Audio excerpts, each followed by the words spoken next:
Welcome to Friday edition of Quarantine with Styles, aka Driving with Styles. I finally got that right. I should get a round of applause on that. I wish I had one of those buttons that those guys on real broadcasts have at their disposal. Well, I am happy to be here on this Friday. Uh, First thing, we got to give out some prayers up for our man Chris Oates. I heard today, not too long ago, that he's been in the hospital. I think I heard he was in critical condition, but now he's in better shape. So prayers up for him. Outside of football does not matter right now. Need him to get well as just a person. And football is not even secondary. It's pushed way down. So I just hope he gets better for himself and his family. And I hope Big Blue Nation give on those prayers, because prayers changes things, man. And I just hope the best for him in the future. And that's going to lead to me. So tonight we're going to cover a couple topics. I'm going to do this one again as far as why I believe that we can win the East. Also, we're going to touch on a little bit of Dak. And then I might switch that with coaching. How you coach practice players who do as well in practice and just gamers. There are some players that are gamers and don't excel in practice as much. I wish there were some coaches that would call in. You can see the number up top. You can call in. I also had a link I tweeted out this afternoon. You can click on that link and you can hop right on with me. I hope someone obliges, because calls are a really cool way for me. When I was driving the Styles, I used to get chats as I was driving. So if someone wants to call or just send a chat, send a tweet, I'm cool with that too. But first, we're going to get into this, why I believe that we are destined for greatness this year. A big reason I feel is that we are returning a lot of players. We are returning some excellent players, if you ask me. We are returning, and then we're getting some players back that we lost last year due to injury. We got Isaiah Epps back, and we're getting Robinson back on both sides of the ball. One on both sides of the ball. The other thing is we got experience. A lot of experience on both sides of the ball. We have an awesome offensive line, and we have an awesome defensive line.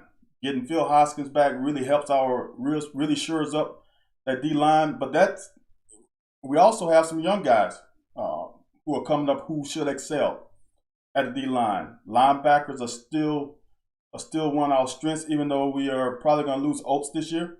We still have Davis in square.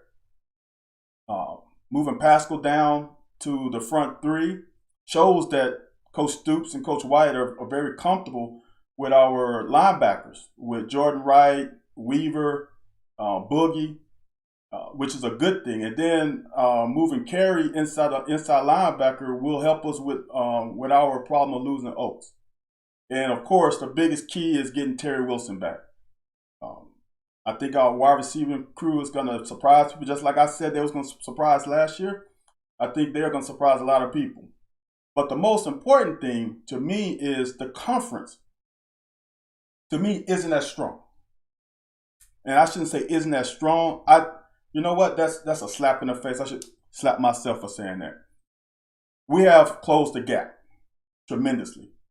And I know a lot of pundits are picking the hot pick, Florida, and they're probably picking Florida because of what they did to LSU.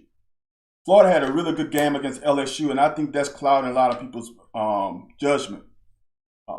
I think that this is the closest year in recent history of all the SEC teams. I think it's a bunch up at top. I think any one of the four can potentially win the SEC East. That's Florida, Georgia, Tennessee, and us. I truly believe that.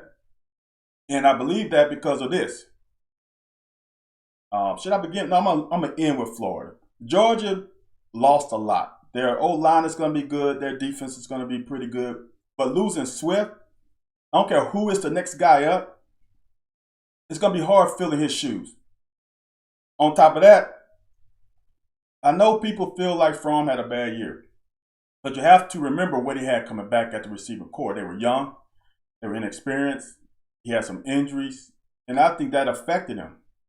That affected the passing game. And now they're going to bring in a guy from Wake Forest who's just going to learn the system, and now they lose the whole summer, pretty much. It's going to be tough. That adjustment's going to be tough. Playing in the SEC every week, playing against better competition week in and week out. Let's see what he does in the SEC. I'm not truly comfortable with giving Georgia the benefit of the doubt yet. Now, they are the most talented team in the East. They have the most on paper talent, but we all know you got to line up on Saturdays and you got to play ball, man. I'm not sure they're going to be as good as Georgia has been. And Tennessee is the same deal. Tennessee lost both their receivers, and Jennings and Hallaway. I think that's going to affect that offense. Does Pruitt really trust Garantano? Because he's their best bet. However, he's proven that he really don't trust the guy. So Tennessee is improving. I think we're better. Now the problem is we got to play Tennessee on the road. But I think we are going to slay that demon this year and finally get us a win at Neyland Stadium. That's how I feel. Now, coming with Florida. Florida is their offensive line is better, but man, they lost so much on the offensive side. They lost receivers. They lost a running back on defense. And I don't trust Trask. I don't trust Trask. I really don't. I think he was second in the league with 2,900 yards. That's not blazing the league on fire, man. 2,900 yards, Burrow almost doubled that amount. Burrow had like 5,600 yards. I know that's an exceptional year, but, I mean, Trask didn't light it on fire. I think he had what? I think I wrote it down. I had 25 touchdowns, 7 interceptions, 2,941 yards. That's a decent year. But people are acting like he's going to light it on fire. And I know our fans say, well, he beat us. Well, I mean, in essence, yes. But he didn't throw a touchdown. He had like 120 some yards passing. Franks had more yards passing than he did. So I'm not sure of all the love that I'm getting for Trask. He had a big game against LSU.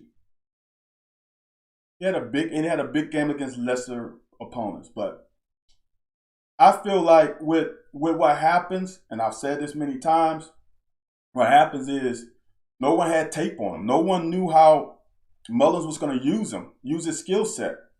Then toward the end of the year, Mullins started passing the ball a little more.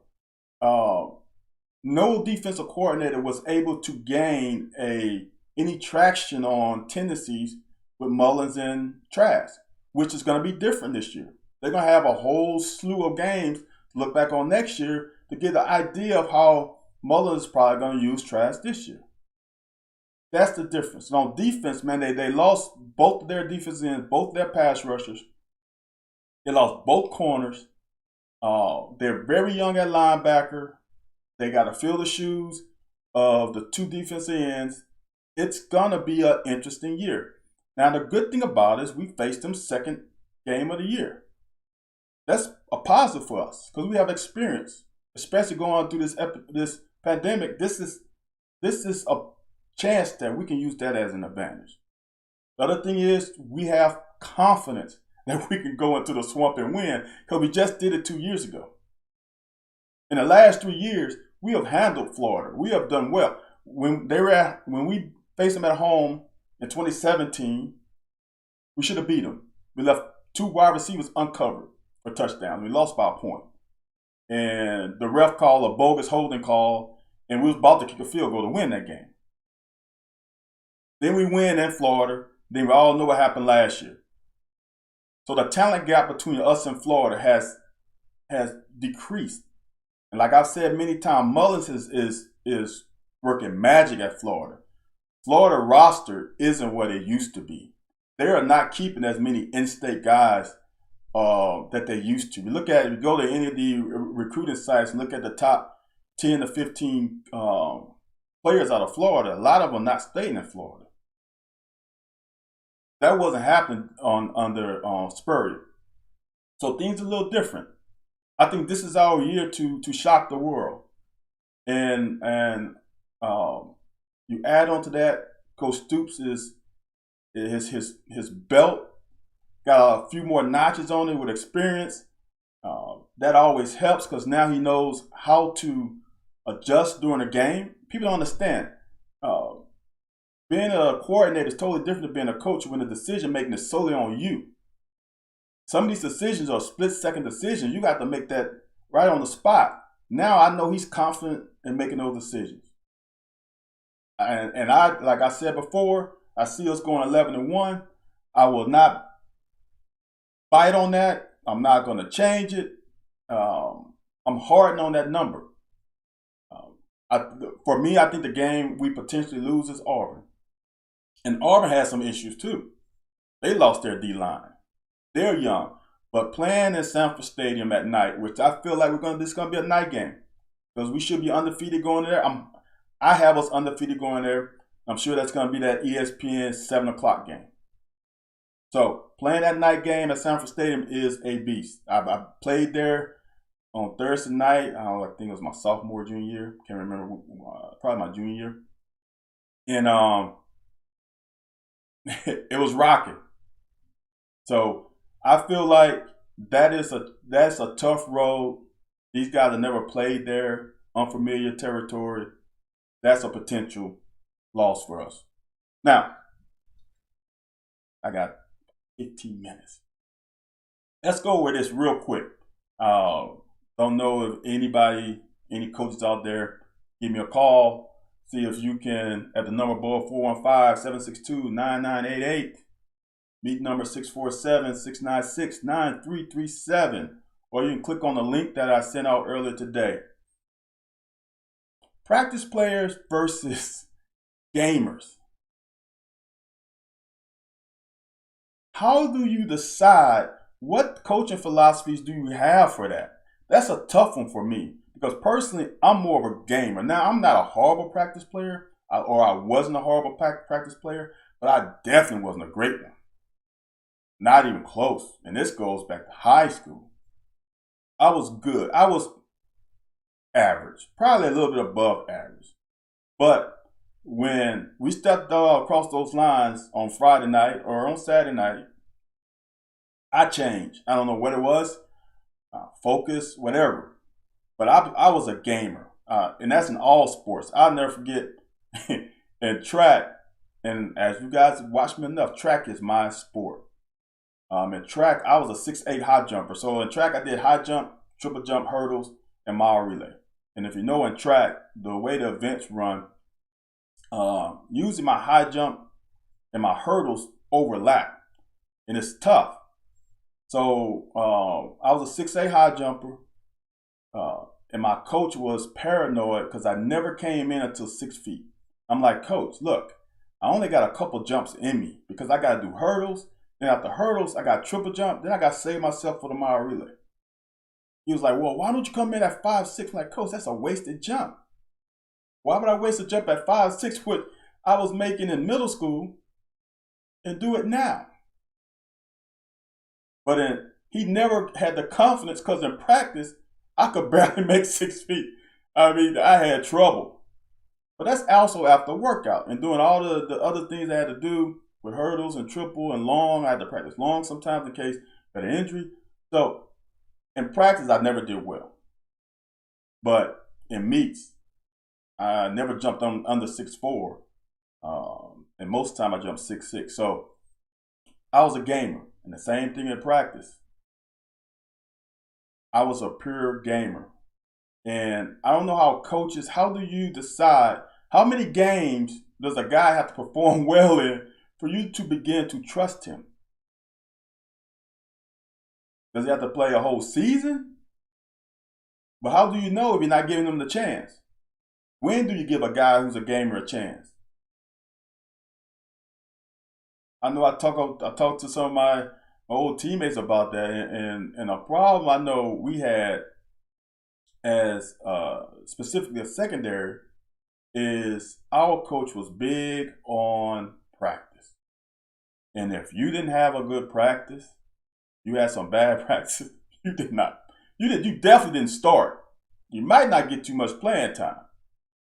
His thing was, I got to gain my confidence in you in practice, and I had that problem all the way through my senior year. There's a couple games I didn't start my senior year, and I know I was the best corner.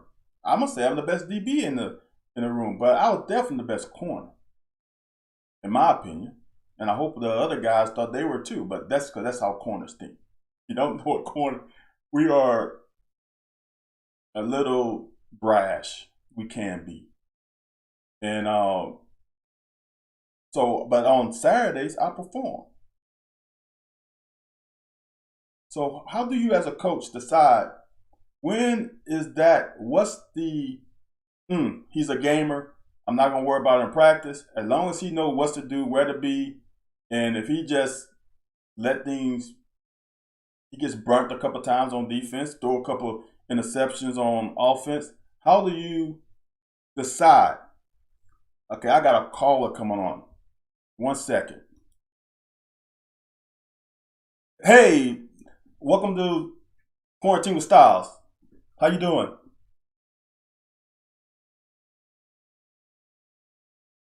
You talk to my brother a lot on Twitter. I just wanted to say hello Okay, and say go Cats. thank you. I appreciate it. Who's your brother? Camro 54. What's your name?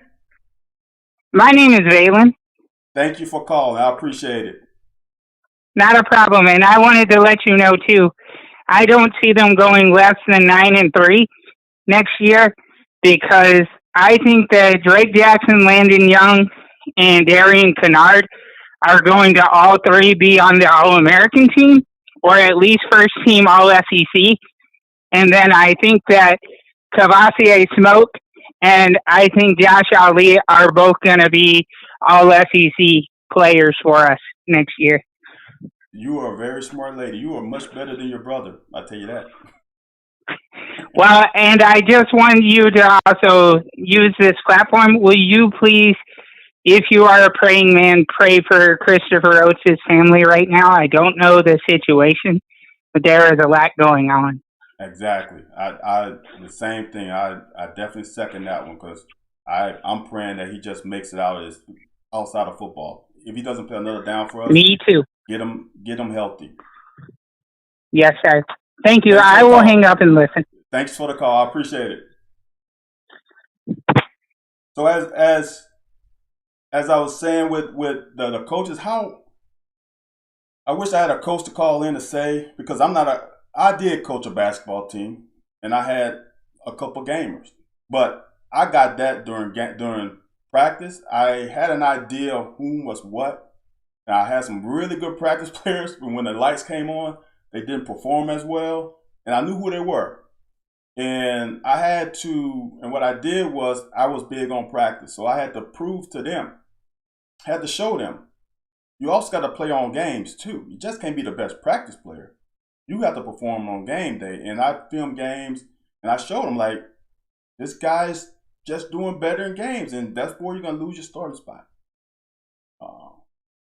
But it is an interesting thing how some coaches will hold on to that guy that they trust in practice. And I'm going to tell you, it frustrates the guy who's the gamer because he's like, this is for wins and losses, not it's practice. Like Allen Iverson said, coach, it's practice. It's a delicate balance, man. Very delicate balance. So don't have any callers. I wish I had a coach to come in to comment on that because I would like to get some comments on that because I'm a gamer and I feel like gamers should have their opportunity to show that. Next thing I'm going to talk about is my man Dak Prescott. Like I said, if you follow me in the past, Dak was my QB1, and 2016 is when he got drafted. I had him over Wentz. That's just how I feel. He's my QB1. I saw him at Mississippi State.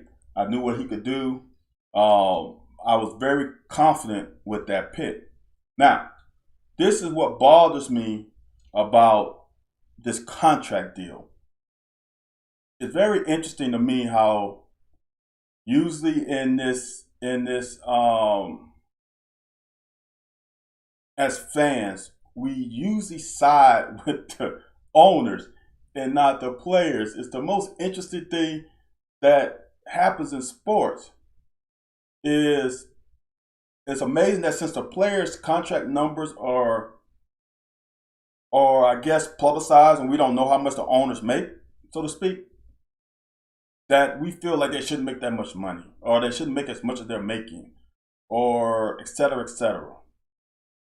And this Dak thing got me because Dak played on a rookie contract. Okay? He played on a rookie contract. And I actually have it up, but I'm going to give some quick stats. I had to write these down today. So Dak, 65% completion. He was second in yards, had 5,000 yards passing, 30 touchdowns, 11 interceptions. The guy is 40-24 as a starter. 4th year in the league. This is his 4th year in the league, and he has improved every year. 2 postseasons, took Dallas to 2 postseasons. He's 1-2. I don't know if you remember, the first postseason game he went, that would have been 2018. Dak won the game. The defense lost at the end. I don't know if you remember that pass from A-Rod to the tight end on the corner, on the sideline. That lost the game for Dallas. Dallas had that game won. So at least he'll be 2-2. Let's say they lose the next game. He's 2-2 as a postseason record. And he's young. He's 26, 27. Face of the franchise. He is a model citizen. What do you want from him? I don't get it. And all these numbers, there's a number thrown out. It's a PR hit on the player. It is no way Dak asked for $45 million. The highest paid guy is Russ, and he's averaging 35. And here's the deal about that. I don't like when we go with this average. Russ didn't make $35 million last year. Russ wasn't the highest paid salary cap hit last year. Look at the numbers. Do some research. Look at it. Now, the thing about it is they average his signing bonus, and then he gets to 35. So I'm going to pull up this because I put it up. Let me pull up this contract for that. If you want the best site, and I look at this often for contract, is SpotTrack, SPOTRAC.com. You can look up all the contracts in football. So here's that contract. Now look, here's the deal. That total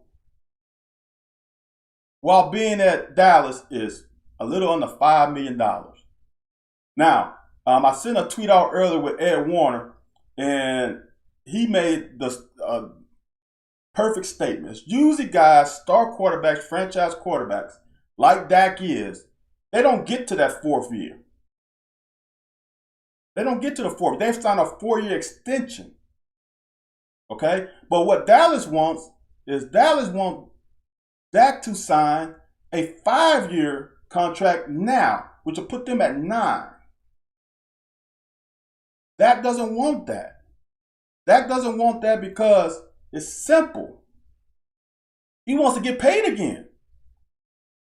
He wants a chance to bank on his talents yet again.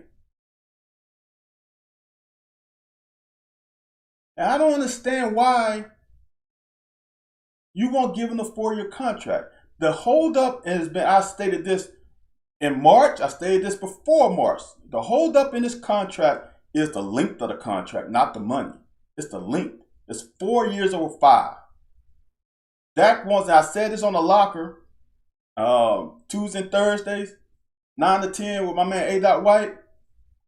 I said this on the locker. It is 4 years over $110 million. Would you rather that or 5 years $110 million? It's an easy one. You want to do 4. 4 years, 1 year, 10, the same deal that Jared Goff signed. It's the same deal. The exact same deal. Why can't we get that to Dak? And all these people saying, well, it's blasphemous that Dak could be the highest paid quarterback. Come on, man. That's business. His contract is coming up at a perfect time. And he's not going to be the highest paid for long because Patrick Mahomes is about to shatter that little record or that little spot at being number one. It's over. Here's the thing that I hate to end this with. Then I'll do my video of the day is Tom Brady. I watched Get Up, some clips of Get Up, and Nikovic was talking about how Brady took pay cuts and all this stuff. This is why New England is so good. New England was creative with Brady's contracts. Brady got all his money up front. And back then, they were not doing as many guaranteed contracts. Brady got his money up front. And let me show you his pay, his salary deal. And then I'm going to try to get into this. I don't know if you can see it. I might have to make this bigger. Let's see if this works. Now, if you look at it, Brady was signed in 2000. Now, Brady's contract was a 3-year contract, 2000, 2002. But you know what they did? They signed Brady again in 2002. They re-signed him. They didn't wait till the contract was up. They re-up before his 3 years was up. All right? So that year, his cap hit was like $4 million. And in 2002, the highest paid cap hit was $6 million. And it was Peyton Manning. Now, I know the numbers are crazy now, but think about that. Brady was 4, and Manning was a little bit more accomplished at that point as far as a quarterback. All right? So this is what the Patriots did. 2000, they signed a contract for 2000 2006, a 4-year deal. Okay? 4-year deal in 2002. Now, instead of letting that contract run out in 2005, he got a new contract. You see the numbers, right? This man got $10 million, and actually he had a $14 million signing bonus, but they spread it out over 2 years. So in that year, 2005, Brady made $16 million in cash. The $1 million salary, the $10,000 signing bonus, plus the 4 that they prorated to 2006, and he got incentives of $1 million. $16 million. The highest paid quarterback that year was Brett Favre. His salary hit was $10 million. So in 2005, Brady was the highest paid quarterback in cash. See, this is what people don't understand. In cash. Now, the team prorated that out, but Brady made $16 million in 2005. And that wasn't even at the end of his contract because his contract was supposed to go to 2006. So he's saying that in 2005, he signed a new contract for 5 years.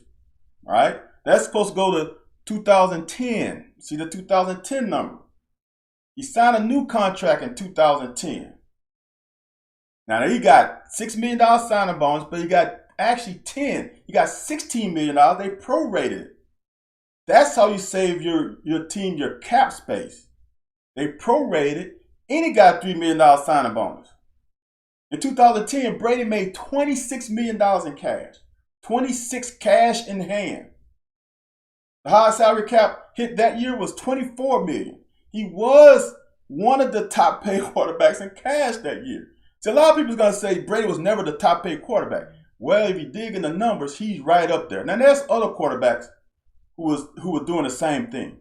But this thing about Brady giving discounts to New England, he was not. Completely. They were doing a good job of, I guess, getting around cap hits. All right? So now, that's 2010. Now, his contract in 2010 was supposed to be 4 years. But did Brady make it 4 years? No. Brady made it. 2013, he signed a new contract. So he played 10, 11, 11 and 12. Then in 13, he got a new contract. All right? A new contract. Look at the numbers. In 2013, my man made $31 million cash in hand. And they don't count the roster bonus as part of their cash. $31 million. Okay? 10, 5, 10, 15, 5, and 1. $31 million. Cash in hand in 2013. That's not really a discount, if you ask me. But they were creative in allowing the Patriots' ability to sign other players. In 2013, Eli was the highest paid quarterback at $20 million. Brady made $31 that year. So that contract's supposed to be 4 years, 2013 to 2017. Do you think Brady made it to 2017? No. He signed a new contract in 2015. And that was his discount contract. That was the contract where they wanted to sign some players, and he gave them a big discount in 2015. And he got $8 million. And the highest contract then was $23 million. But you know what? I think there was an understanding. But that contract's supposed to be 2 years. You know what? He signed a new contract in 2016.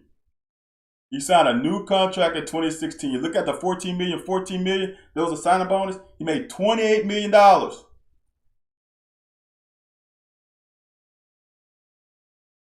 million in 2016. Cash in hand. Highest paid quarterback, I would say highest paid quarterback in 2015 was Breeze. I said number 23. In 16, it was Eli at 24. Brady made 28. Then we can go on and on. What I'm trying to get across to people is Brady didn't necessarily give New England a discount. And this was a little, most of his contracts was prior to this big guaranteed slant that the teams are starting to do now. But Brady was making a lot of money at one time. And I'm going to pull that up again because at the end, Brady made $235 million over 20 years. Do the math, that's about $11.5 million a year on average. And if you think about it, Brady was coming up where the league money for quarterbacks was not as high. Like I said, in 2002, $6 million was what Peyton Manning made that year. Now it's 35 as the highest. $230-some million. But a lot of that time, Brady got his money up front, which is all the NFL player wants because that contract is like toilet paper. It's not guaranteed. So you got to get your guaranteed money up front because they can cut you tomorrow and not be not to pay that money. That money is not against the cap. It's the signing bonus, it's the guaranteed money. Then they can prorate that. So instead of it being $30 million against the cap, let's say it's 6 years, they can go $5 million a year against the cap. Unless they cut you. Now, if they cut you, now you got a lot of dead money. Wherever left on a contract is dead money. There's a lot of technicalities with that. I don't want to get into it, but dead money and all that stuff. But just trust me, Brady discount is a little overblown because he got his money. Guarantee that. All right, guys, that's all I got. I'm going to hit my video today. I saw this. I remember this a few years ago, but I saw it again on Twitter today, and it actually touched me a little bit. Let's see. It was towards the end, like after I went to like almost every table. I asked, "Can we get a slice of pizza or whatever?" And they said, "Yeah." And then like something just clicked, and I seen like Bo sitting by himself. And at the time, I didn't know him, so I just went and asked him if I could sit down next to him. He said, "Sure, why not?" And then I sat down, and he opened up to me. He was like, "Hey, my name's Bo. What's your name?" And we started from there. And in the picture, Travis is so engaged. He's making eye contact and engaged with him in that moment. It spoke volumes to that man's character, and that he took the time to to sit and spend that, even that's just a few minutes that he had there with my child. It meant everything. It meant Character, man. Who we are. I always say character is built on what you do when no one is watching. That's character. We can all try to fake it when we know someone is watching.